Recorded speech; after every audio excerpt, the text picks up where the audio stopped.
Hello and welcome back to my channel. It is Vlogmas day number 3, and this video is not going to be my typical vlog. I'm not going to go around talking about my day. Instead, I want to do, I guess, what a lot of YouTubers and people that watch YouTube would call story time. So welcome to the couch that I usually host weekly Couch Potatoes on, which I haven't hosted since, I think, spring quarter.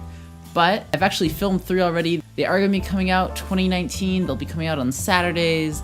And my housemate Elise actually generously took some of her time and filmed those with me. So super excited to have her on board. I want to talk today about my finals experience for this past quarter and how that went. So this quarter I took 3 different classes. I was in a feminist media production class, I was in a documentary studies class, and I was in Japanese 1.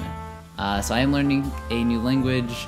It's part of my degree requirements, and I've learned a bit. So first of all, I didn't have a final for my feminist media production class. There was just like a final project. So I didn't have to like go in and take any final for that. And for my documentary studies final, we had a take-home final. Easy peasy, you got like 2 days to write up your answers, and you don't have to stress out about trying to finish in 2 hours. My Japanese final, on the other hand, was a bit more, let's say, difficult. There was an oral examination before the actual final, and then the day of the final, it was an 8 or 10 page packet full of translating, writing things in hiragana, writing things in katakana, writing things in kanji. And because of the nature of Japanese 1, at least at UC Davis, and I assume it's similar wherever, you have to know a lot. You need to know grammar, you need to know vocab, you need to know different characters. And so I spent a lot of time the previous 3 days. I had Monday final for that class, so I had Friday, Saturday, Sunday really to cram and put as much information and review as much as I could. So I spent those 3 days working pretty hard on that. I also was working on some other stuff for the other classes, but mostly I was focused on studying for that exam, and I ended up not sleeping a lot. I think over the whole weekend I slept between, I think it was like 6 to 8, maybe 10 hours over the whole 3 days, which made actually taking the Japanese exam a bit rough. You know, I started off pretty strong. There was a listening portion. I was getting that, I was listening, and after the listening portion happened, something just kind of like hit me in the face, and I was like, ooh. And I was just kind of nodding off there.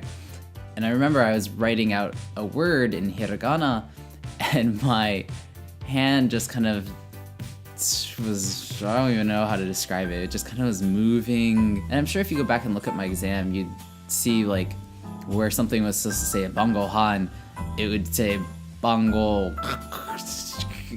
Bongo, this isn't Japanese anymore because I don't know what I'm writing because I fell asleep on my test.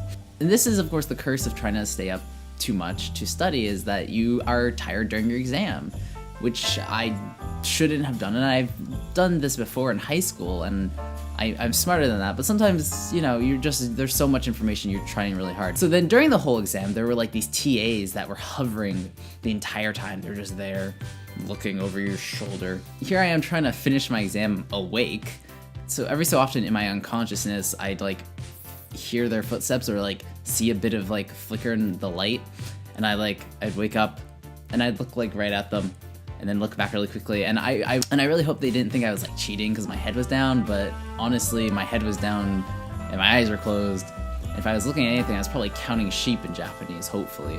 So this final already, you know, I'm already struggling through this final, and I thought I was doing pretty well in it. You know, time had passed, I had been going through it, I finally had to kind of re-woken up.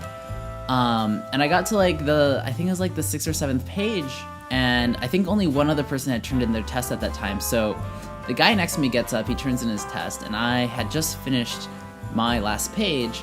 And so I look at my test and I stand up to go turn it in.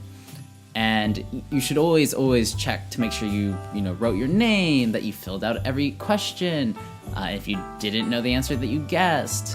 And also you should definitely make sure that you actually finish the whole test. So I get up, you know, and I've already been sleep deprived and scribbling all over the place like a child at Denny's.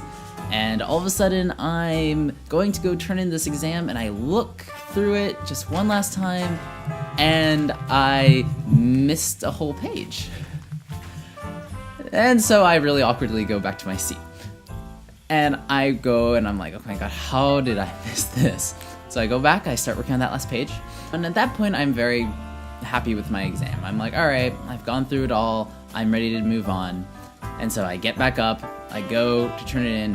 And at this point, I'd already decided that I had been done with my exam. So in my head, my brain had turned off from Japanese. I was completely absorbed in what I had to do.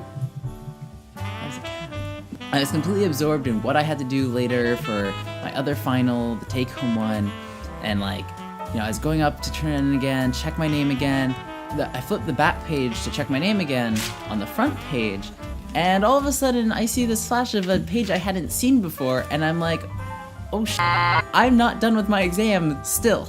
Now this time, extremely awkwardly, because I had already made it toward the front of the room, I go back to my seat, sit back down, look at this backside, and my brain is dead at this point because I'd already moved on. I was so ready to just be done. I'm looking at this and I'm like, I don't know what particles go with what verbs anymore. Is it an o or a ni or a de? And I'm like, ah. Eventually, after another like 20 minutes, I turn in my exam kind of awkwardly. I bow to my sensei and I say thank you and I leave the room. So I guess if you take anything from this, it would be to drink coffee before your exam, especially if you've been up the days before, or just sleep like a normal human, because honest to God, that probably would have benefited me a little more. Kato-sensei, I hope that you can read my handwriting. Gomen nasai if you cannot. That's it for Vlogmas day number 3. I hope you enjoyed this little excerpt into my finals week. Come back tomorrow for something new, and as always, don't forget to be awesome.